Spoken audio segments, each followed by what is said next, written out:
Good afternoon. I'm your guest host, Harvey Gilman, and welcome to Santa Barbara Forum. Today, we're going to be having a very, we'll try to keep it simple, but complex discussion about 3D modeling, 3D animation, rigging, and everything within the industry with Mihir, who is a professor at Santa Barbara City College. So, Mihir, tell us a bit about yourself. What got you into teaching? Okay, let me put it in this way. I came to US in 1999, and prior to that, I was at that time 36 years old.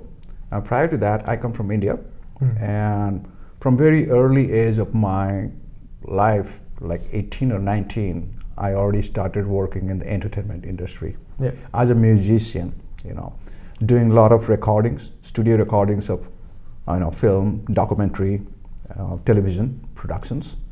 And while working at that, I wasn't ready decided what I'm going to do in my life because I'm still in the college, right? Almost going to finish.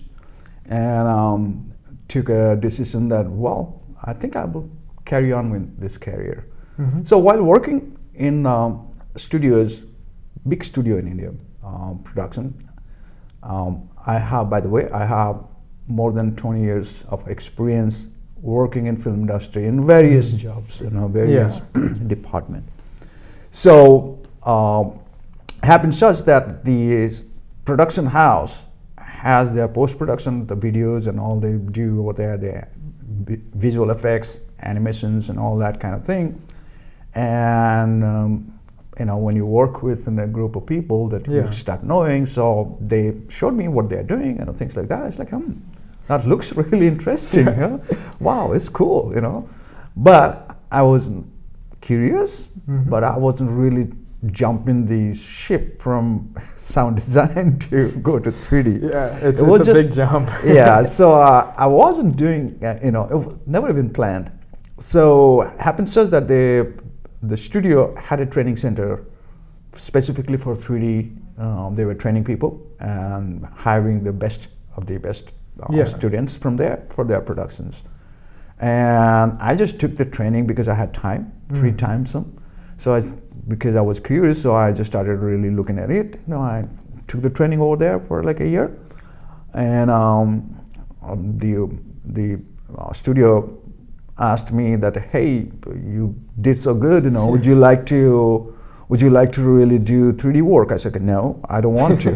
I have different things, but then they told me, but can you train our people? Because we need some really good faculty, because I have film experiences and everything. It made it easier for me to really incorporate it and teach that into the students. So I did 2 years over there. But I wasn't planning to do that, and it happened such that I got married and I moved straight from India to Santa Barbara. My wife was going to the UCSB for anthropology, cultural anthropology professor. And so when I arrived in Santa Barbara, it's comparatively, Santa Barbara is not a film major production. It's a much smaller town. Smaller town, even we have a lot of people around here. So back towards the south, that's like Los Angeles, and I didn't wanted to go there, and happened such that I was visiting in SBCC for kind of looking at the facilities, and then when they saw that I know 3D a lot, they have introduced the 3D part over there, and because I didn't have the enough educational so-called qualifications to hire as a faculty, full-time faculty, or even faculty at that time. And tutoring, I was like, I love it, So in the lab, problem solving, tutoring and problem solving.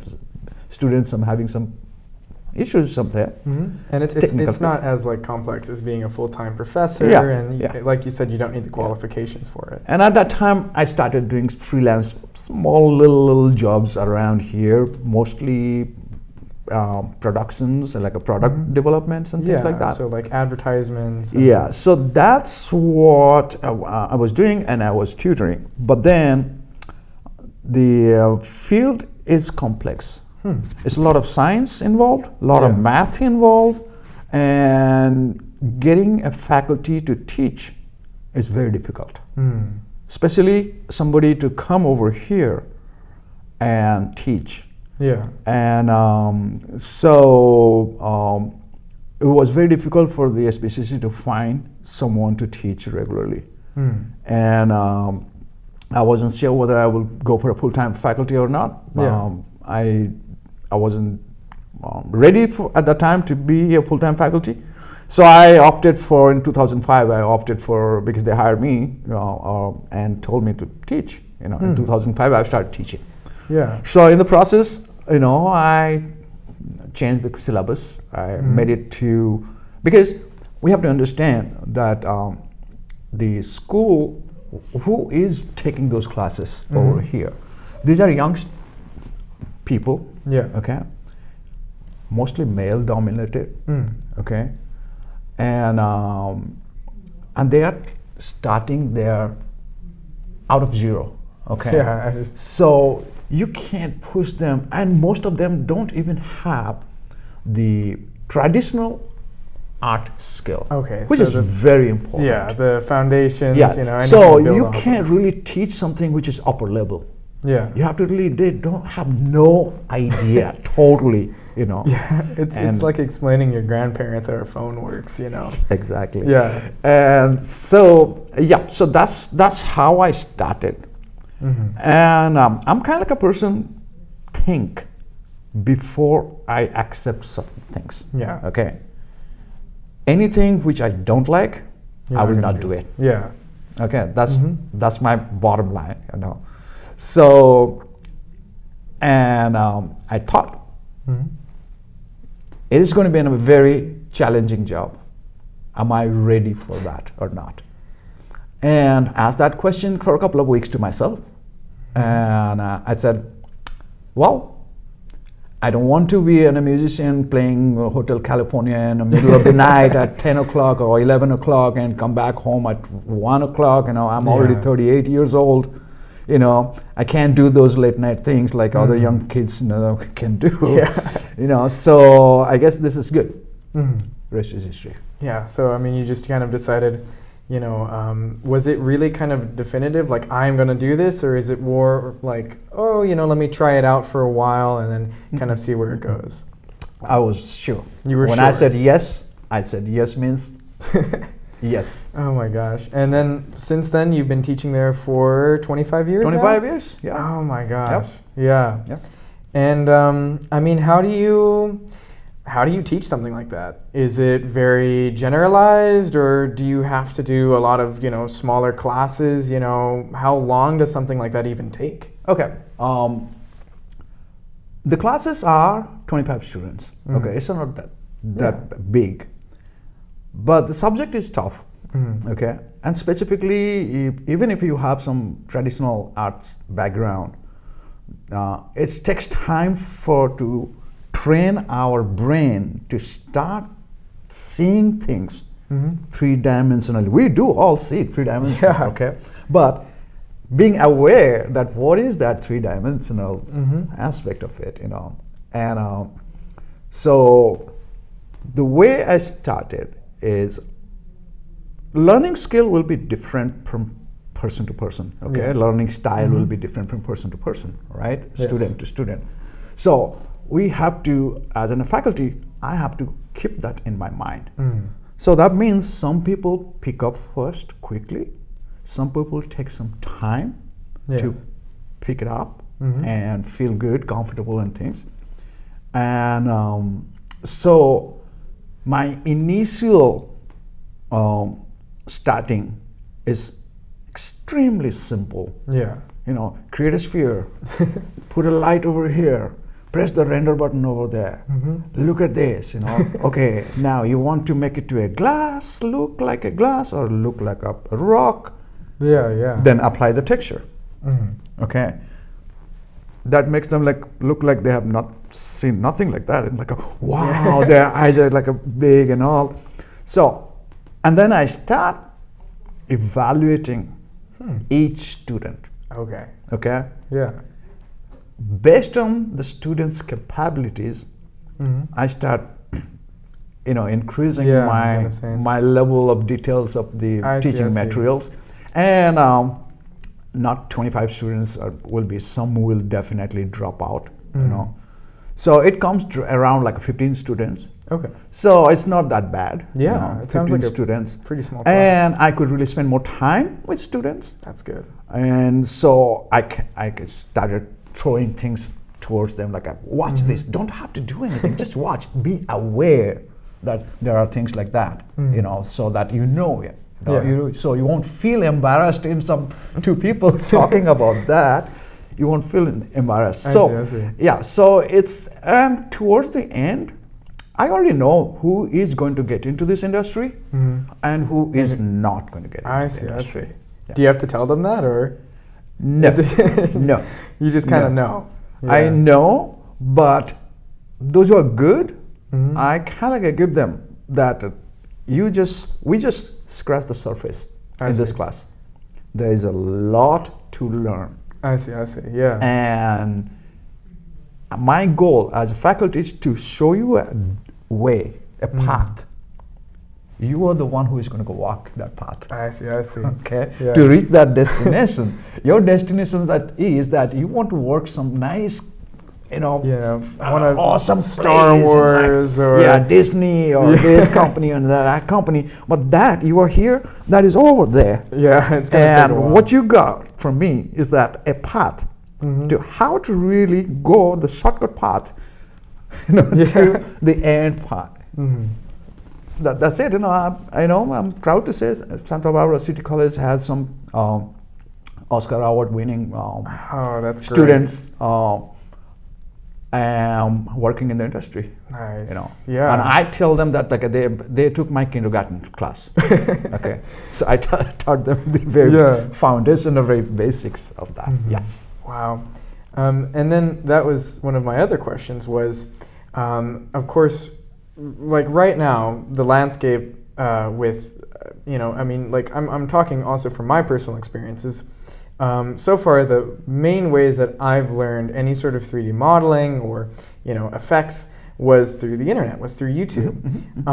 But a YouTube class can't really lay out the foundation and tell me, how to really improve at something, or I can't really ask questions. And that seems to be one of the biggest reasons why you should go into 3D in university or college, or even if it's offered in high school. It's because it's you're able to offer something that some Joe Blow on the internet can't. So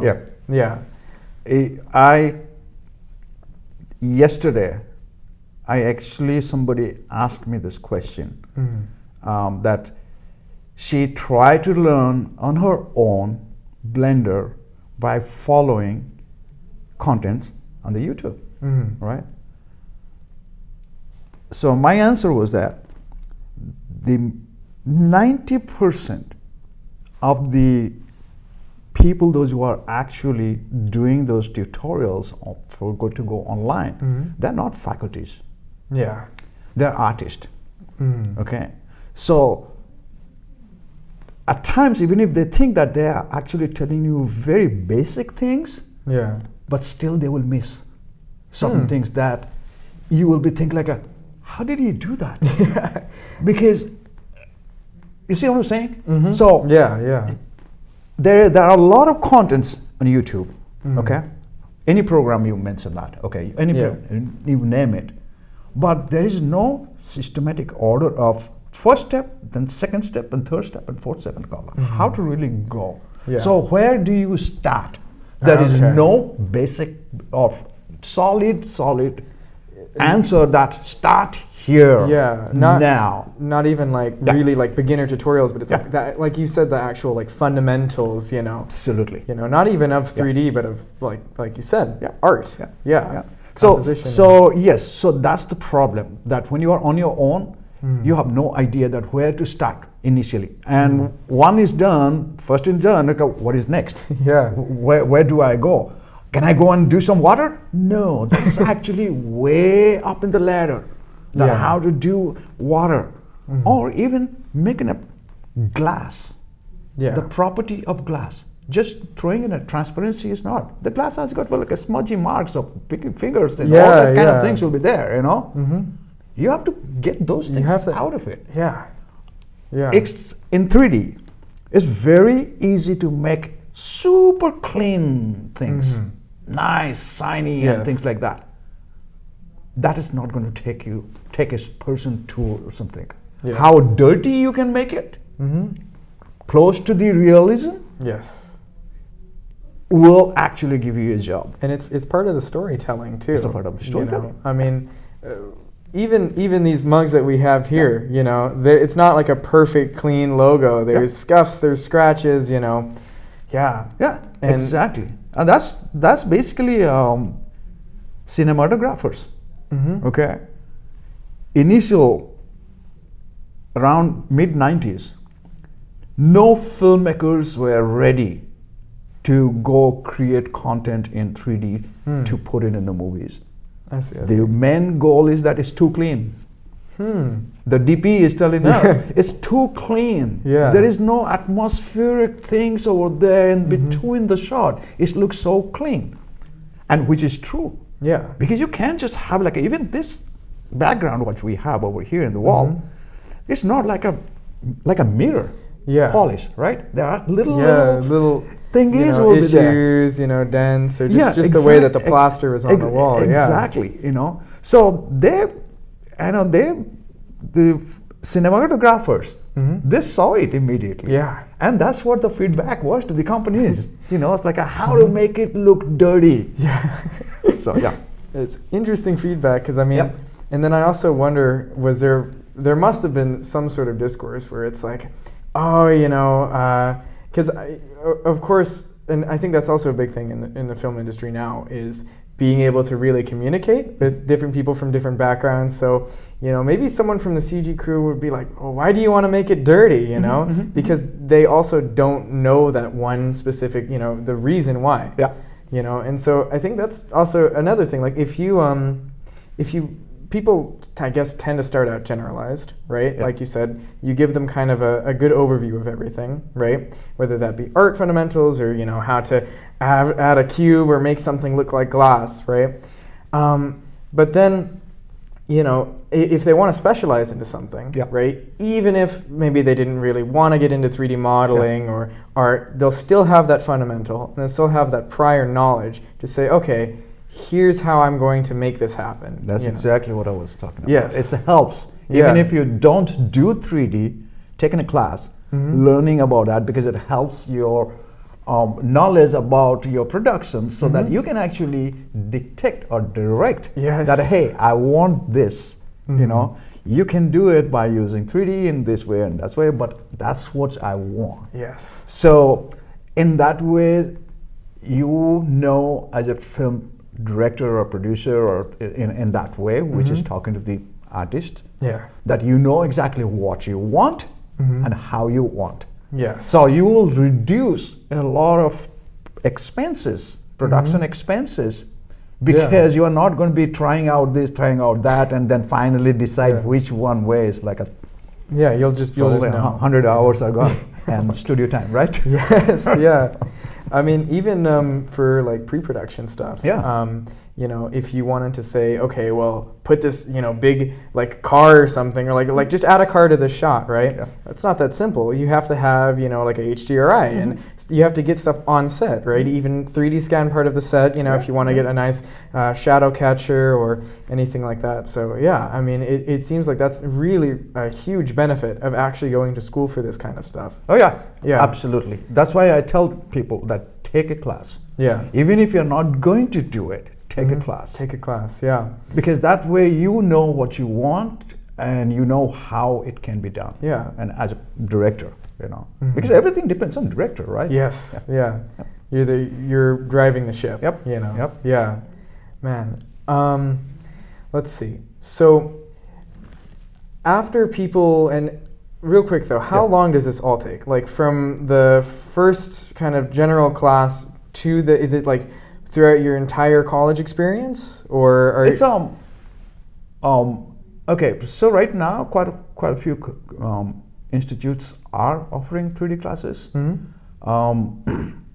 I will quite often people ask me about that. Oh, tell me that I'm going to go to UCSB, or I'm going to go to UCLA or UC Berkeley.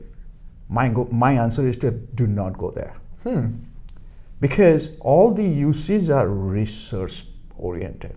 I see. Their faculties do research. Okay. They will have things over there. You know, Yeah. like I'll take you to UCSB. You will see hundreds of machines running Maya.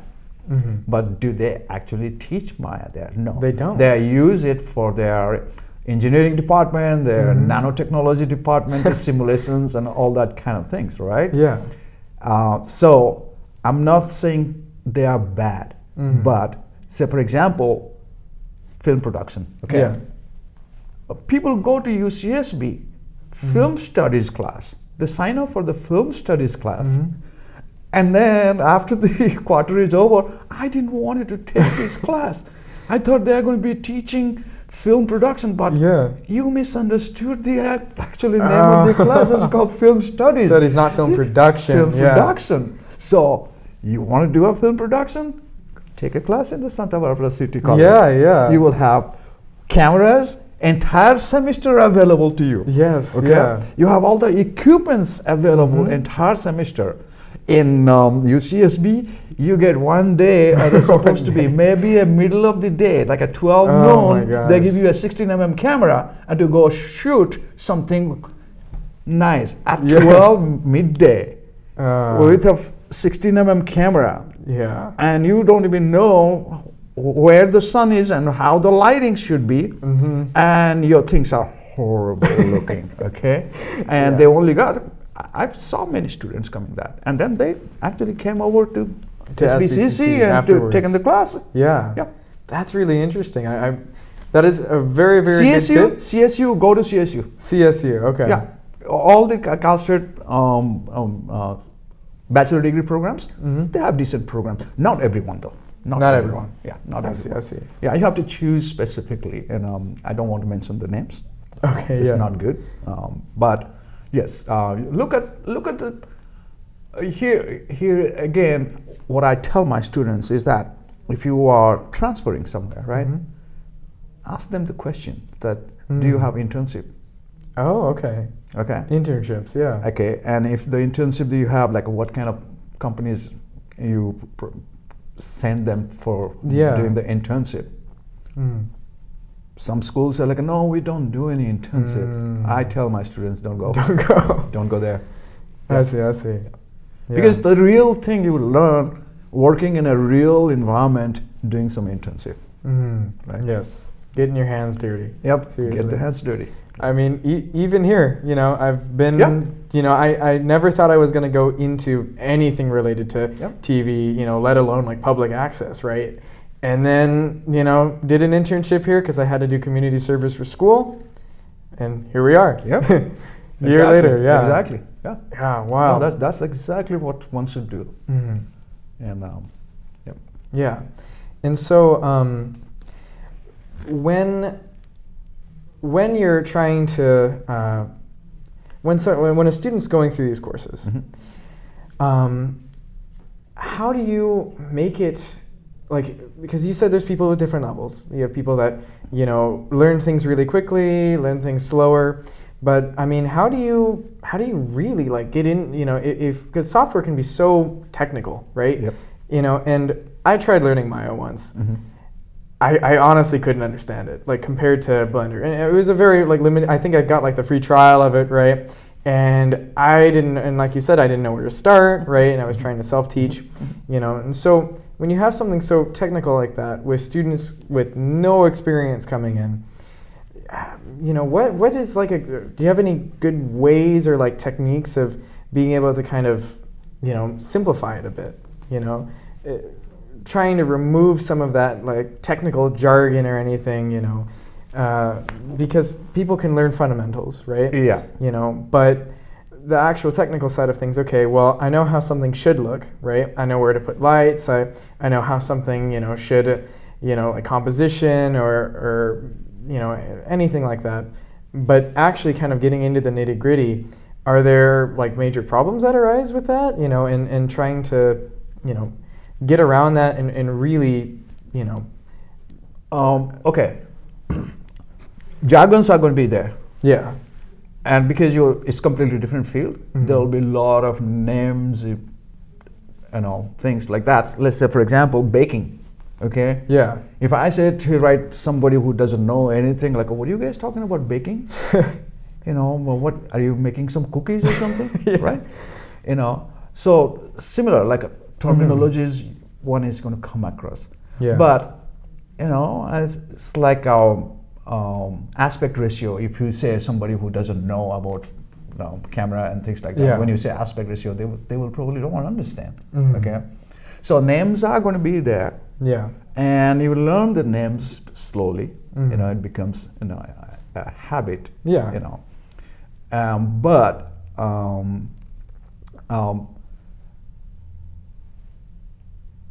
the only way one could learn is practice. It's practice. Yeah. So just it's not even Keep doing it. Yeah. Yeah. It's just getting time with the program, and I mean, and then also like in the way that your classes are structured, is it, you know, because I'm obviously not in college, right? I'm dual enrollment in a color correction class with Curtis. Curtis, yeah. And you know, so it's kind of a mix between lectures and lab time, Yeah. right? So would you say it's more important to really like attend lectures and really get the understanding, or is it more important to really focus in on lab time? Like, and also for your class, No. is it more lab or more lecture? No, it's same structure. Same structure. 2 hours, 20 minutes a class, weekly twice, Yeah. and 1 hour, 10 minutes is lecture, and 1 hour, 1.5 hours is little lab time. Yeah. Okay. We always provide a tutor during the lab time. Yeah. But it's very important that you seriously listen to the lecture of the faculty. Yes. Yeah. And because whether it is online or face to face, we faculties I'm talking about, we share a lot of information during the lecture time. Yeah. Okay, which is not in the assignment what you'll be doing. Okay, the lab time. Yeah. Right. So it's equally important to attend the lecture, listen to the faculty, Yeah. you know, take some notes, or just ask your faculty that can I record it. Oh yeah. Yeah. That's Okay. smart. That's smart. Digital days, right? Right. Okay. Who takes notes? I Okay. know. But don't take nothing at all. Yeah, don't It's just sit not there. supposed to be done. Okay. Not correct. It's not going to help you. But record the lecture and just listen to it immediately. You don't have to do anything. Yeah. Just listen to it. Take a few minutes. You know. That lecture will be probably a half an hour, 45 minutes or something like that, you know. Yeah. And you can just go back and just listen to it on what your faculty is talking about. And that's kind of like reinforces, right? I see. Immediately. You Yeah. know, when you do it immediately, it reinforces in your brain. You get quite a lot of information you Yeah. learn or know at least that you don't do the same mistakes. Okay. I mean, it's common for me to see that today, my lecture, I have exactly explained the problems and all, okay? And what not to do and things like that. Yeah. Right after my lecture is done, 5 minutes later, somebody said, how do I do this? Yeah. I said, I was just talking about it right now. So Oh my maybe you gosh, were yeah. somewhere else, you know, not in the classroom. You were sitting there. Just a million miles away. Yeah. Yeah. Yeah, I mean, happens, even in my color correction class, I'm taking notes, you know, but then I look over and then I also see the same thing. I see people who don't do anything, and I'm Yeah. like, Yeah. there's no way you're getting all of that because it's a lot. Yeah, you know? it's a lot. It's a lot. So, yeah, that's funny. And then, do you mainly teach? Like, what software do you mainly teach? You said it was Maya? Yeah. And then, like anything else, like Houdini, I Blender? have like, I can't even count now. In my bags, I have like hundreds and 200s of applications. Variety of applications. Small tools and all things like that, prepared, So yeah, I'm well versed in sound design. So you name it, any applications and related to the audio. Okay, I know different type of lenses. Yeah. I know camera. I work with people, so I know all the editings. Yeah. I've done editings. I've done visual effects using After Effects. So you just name it, even the programs which I wasn't fancy, like web design, creating web contents for others, and I was not doing like a simple childish kind of websites. I was like complex, when I was at I was already into scriptings and programming languages, PHP and all. I did that whole thing. Backends, working with the backends companies. So do you know a company called Echo Audio? Echo Audio. It sounds actually really familiar. It's a film production. It's a sound card manufacturing company. Okay, sound cards. Yeah. Yes, they were making professional sound cards, 24 in, 24 out. I see. Called Layla. Layla. The product name was Layla. This big sound card, 24 in, 24 out. Company was in Carpinteria, and they called me, so like, hey, we want to really have our website properly done. Yeah. And I arrived there, and the guy who was directly with me to take care of me, knew. Yeah. I said like, hey, we are going to be doing this with PHP scripting. I said, okay. So what are we going to do? We're going to do with a PHP scripting, as well as we're going to go with MySQL to create the database. Yeah. So that we all connect everything into it. And I said, all right, let's do it. So yeah. Was this when you were already a professor or before? Yeah. This was already okay. Yeah, so this is and that's wild. So again, building the fundamentals, and you start out generalized, right? Yep. And even though you specialized into really teaching, you still have that knowledge and that prior experience to actually do that. So yeah, that's crazy. And when you were growing up, did you have access to any schooling or anything, or did you just learn by doing? There wasn't any there at that time. Yeah. There wasn't there at that time. Anywhere you go to a school and you go and so yeah, it came just by itself. And I mean, nowadays, now that there is that schooling, do you recommend that people should it be more of a mix of school and then also getting that experience in the real world, like you said, taking internships, or can people still get by just doing internships or just kind of getting into the industry? Okay. Industry doesn't look for your certificate. Okay. Industry looks at your portfolio. We don't call it portfolio, we call it showreel. Terminology wise, film. When you are applying any schools or any companies, we used to send VHS cassettes for a long time. For a long time, they refused to take content online. Really? So you actually had to send them the footage. Like send them the footage, like mail or big VHS cassette, because the person who is going to go watch those and say that, okay, this artist work I liked it, this artist work I liked it, this artist work I didn't like it. Yeah. Okay, they're hiring. Okay, you're sending that, they're hiring. There is no particular job, actual job that somebody is sitting over there just doing hiring. No. Yeah. You are the artist, you are working it, you are a modeler, you are doing that, like your supervisor will come, hey, Harvey, right? Harvey, yes. Yeah, Harvey, take this 10 VHS cassette, go home and watch those things and see if you see anybody who's good modeler out of there. Yeah. You will be thinking like, man, I'm just going home. I'm tired. And you're already in a bad mood now going home. Yeah. Okay? And you just watch. Mhm. If it is not striking you within 3 to Then you 4 just seconds, throw it out. Yeah. goes there. Man. Right? Yeah. So, degree is right now, as they have done in Mhm. different all over the world, in order to screen, Mhm. they have made that at least you have a bachelor degree. Interesting. Why?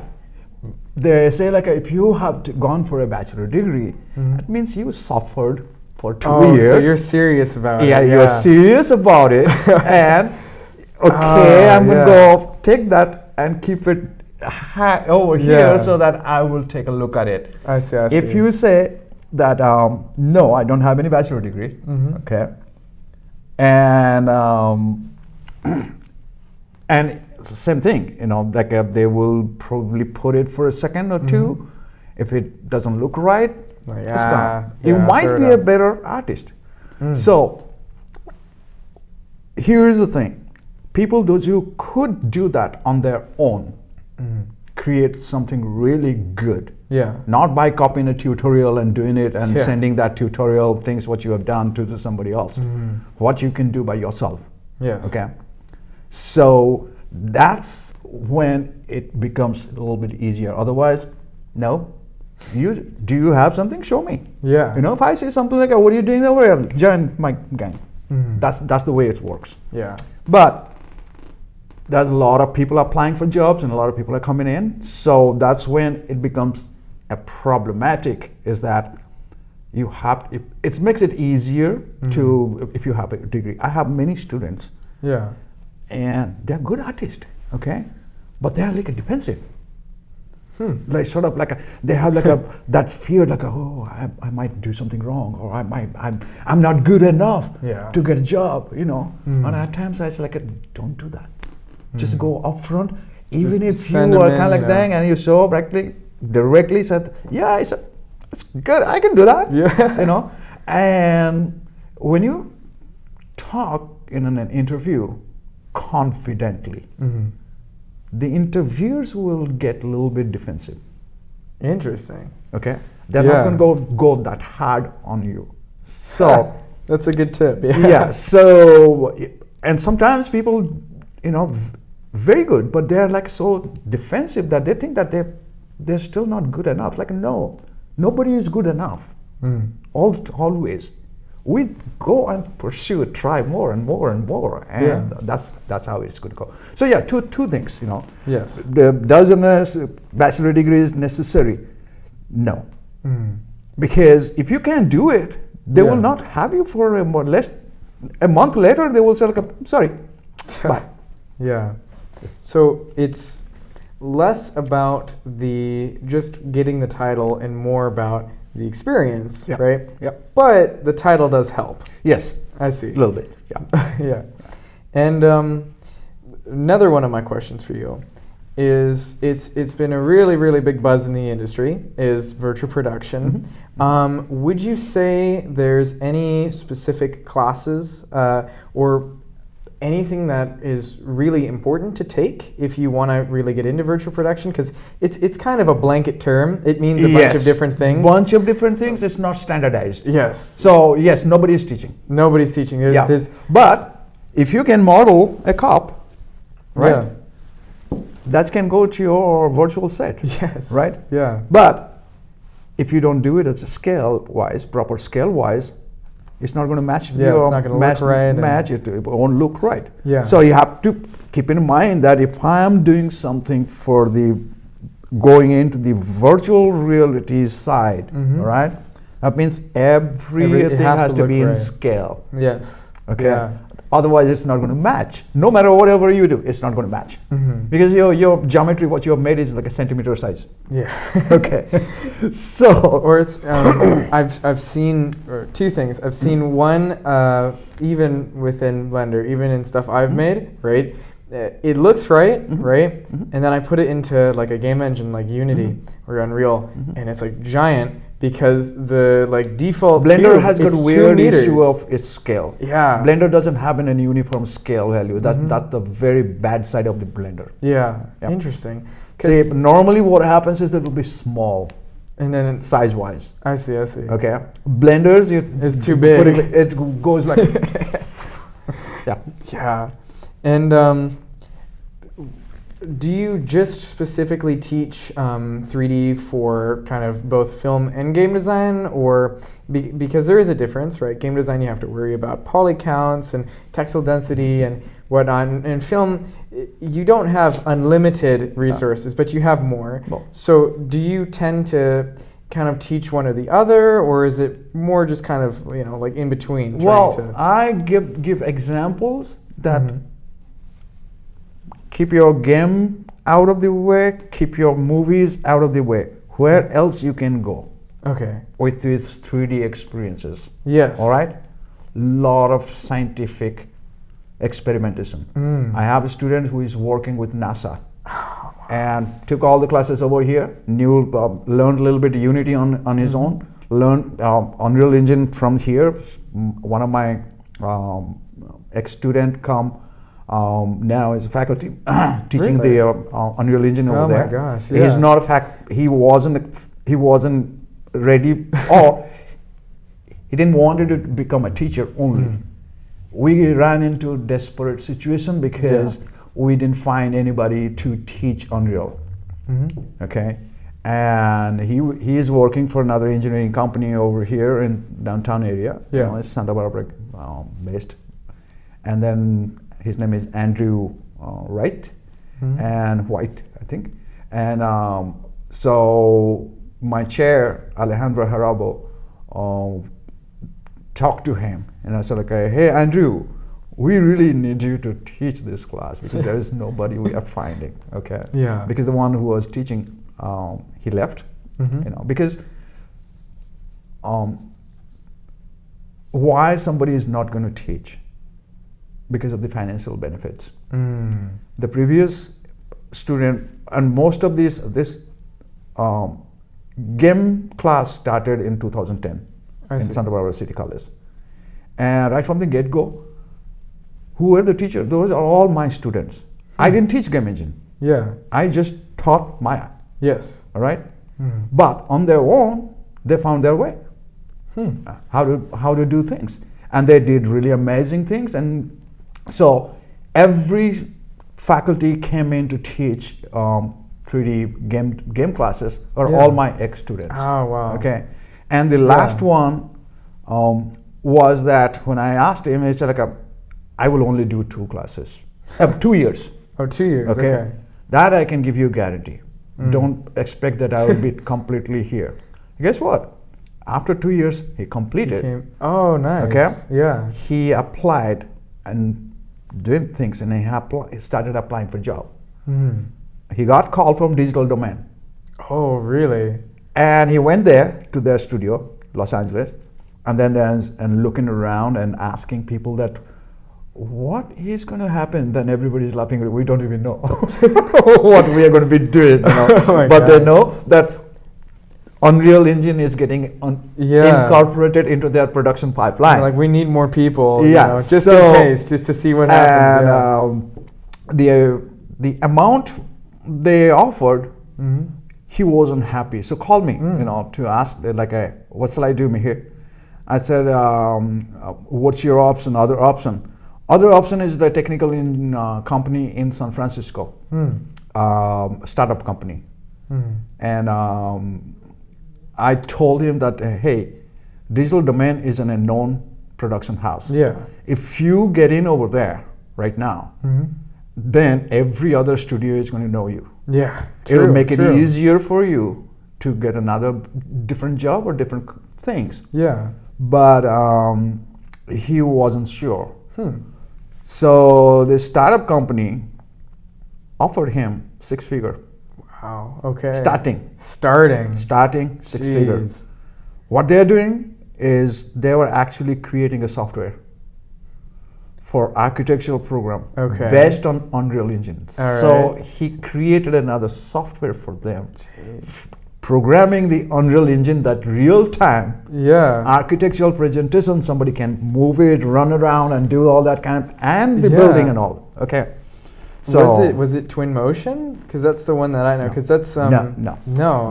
no. It's a completely different program. Yeah. Interesting. Yeah, it's an AutoCAD. Okay. Okay, AutoCAD with Unreal. Yeah. That's cool. Yeah. That seems really powerful. Yeah. And is he liking it there? No. No, he doesn't like No, it. recently he's He left? 2-3 years. Yeah, he decided that he has done a lot of. He hasn't done anything related to the game engine. Okay. And so So he decided that he's going to go quit and spend the time in again. And he's a great programmer. Mhm. Okay. Interesting thing. He's a biology major from UCSB. Okay. Yeah. Asian kid, and parents wants him to really have an engineer or doctor and that kind Yeah. of things, like which was with me too. And so he finished his bachelor degree in biology. Gave his dad his certificate. I have completed my bachelor degree. Bye bye. I'm gonna go. Came to Santa Barbara City College. Took my class, Really? first class.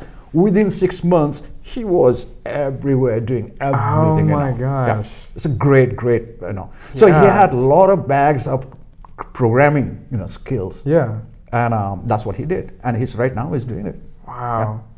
And I mean, I know we probably shouldn't go too much into him, but sounds like a No. really, really interesting No, person. that's what But it yeah, is. I mean- like it opens up the door. Yeah. Okay, variety. I told you the students is working on NASA, Mhm. doing the weather, Yes. yeah, instrumentations and all that kind of things. Mhm. Some people are going into the medical side. Yeah.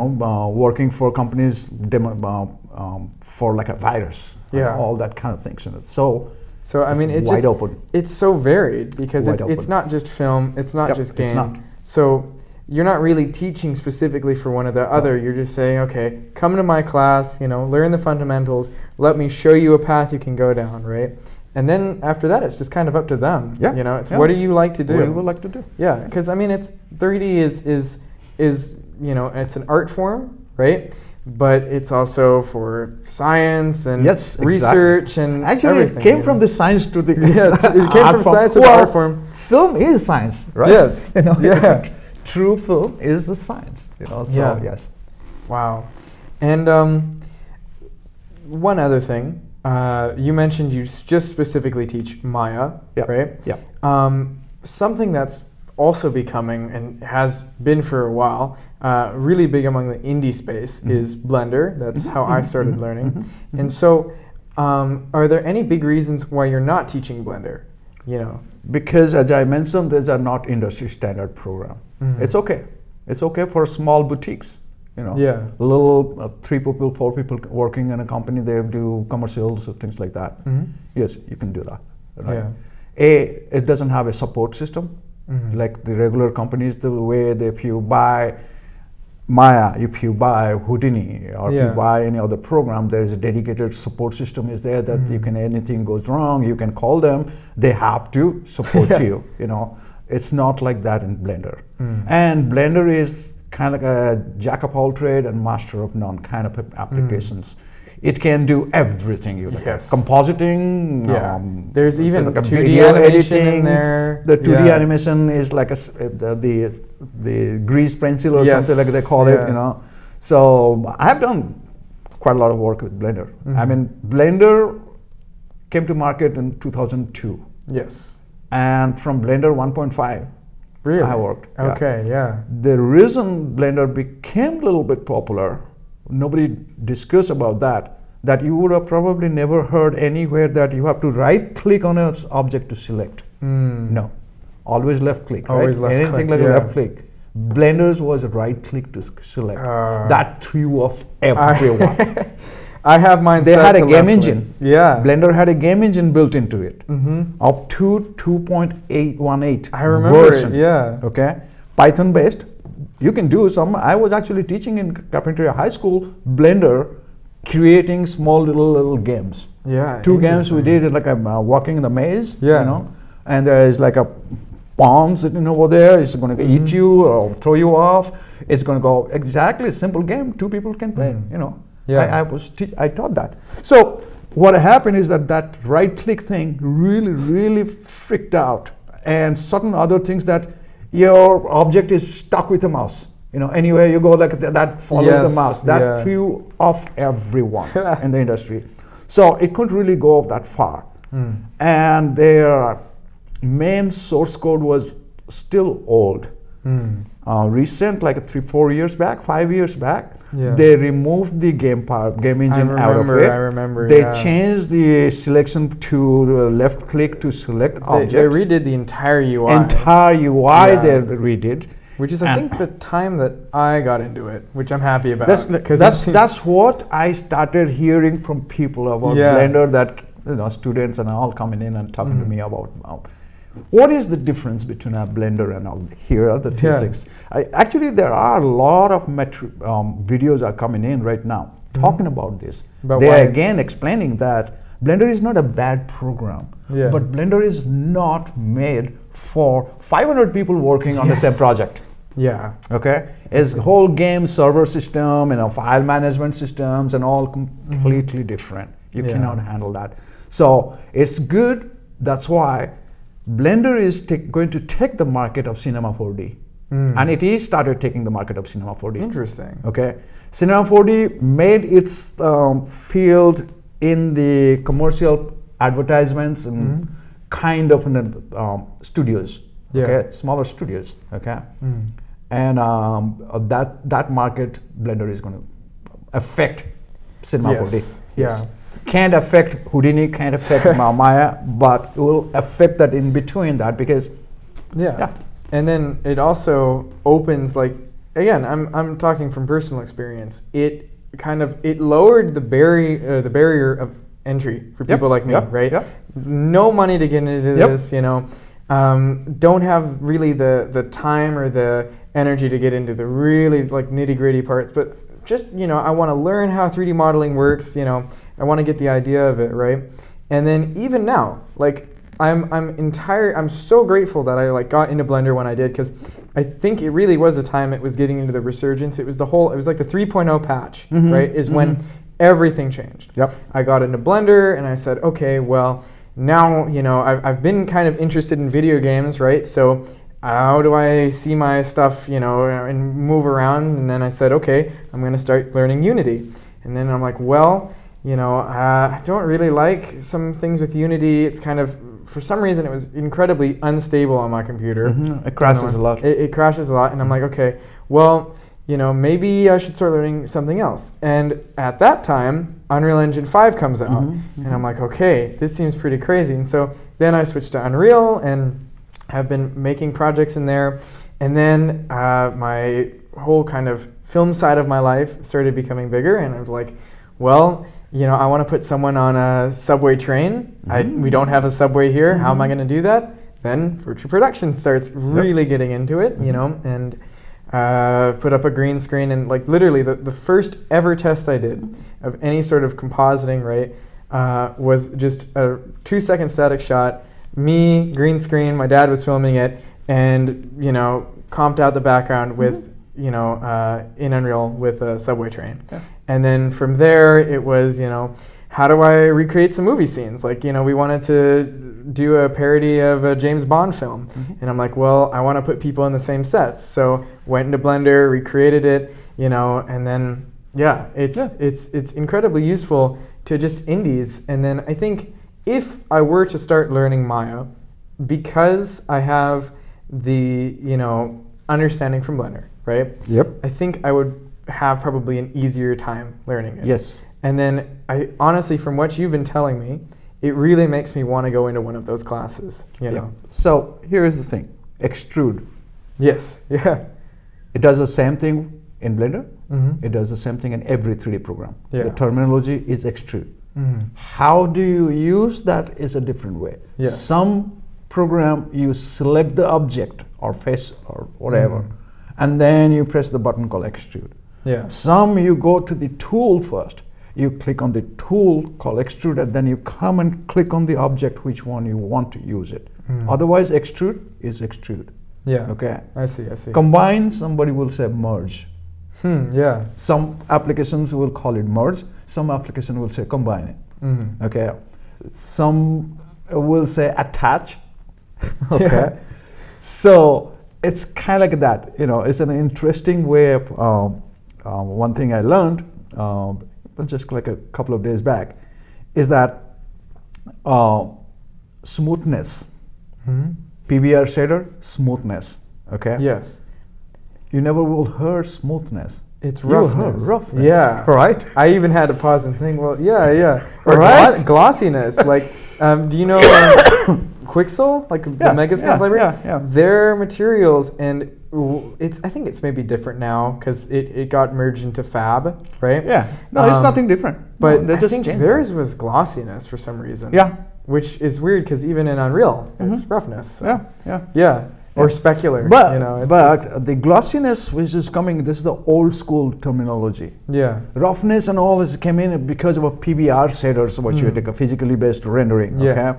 So the naming convention has changed, but there are some tools still calling it smoothness. Yeah. So like makes sense, right? How Yeah. smooth it is. It is too smooth or just no smooth at all. Yeah. And what is going to be showing? Like a too smooth is water surface, no wave, or a mirror, or no smoothness is your rocks or like that. So that's yes. funny. So process is always the same, no matter whichever 3D programs you learn. Yeah. Okay. So it will be easier that you have some sort of idea of how 3D program works. Yes. Okay. Yeah. So yeah, it should not be that, because I don't have to really explain to you what is extrude means. Yeah. How does it work, right? Yeah. So yeah. I see. And we're coming down to the last minute and a half.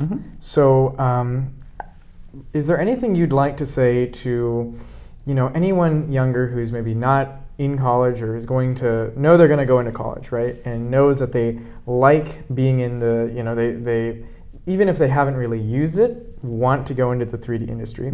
Is there any advice for people who want to start out to, whether or not it be, I want to get into film or game development, right? It's something that I definitely would have wanted to hear, but is there anything you have? You know what? Practice. Practice. Yeah, it's free applications. Download it. Yeah. Just take a look at it. Doesn't cost any money, right? Right? Yeah. And then if you think that you want to go, take some classes. Right. Right. Oh my gosh. Well, thank you so much. Nice talking to you. Of Harvey. course. Love to have you good. back. This was great. Good Thank conversation. you. Right. Yeah. Oh, and one last thing I would also like to say, and use student discounts. I got an entire Emergen suite for $60 and not like 600. So. Oh my gosh. Well,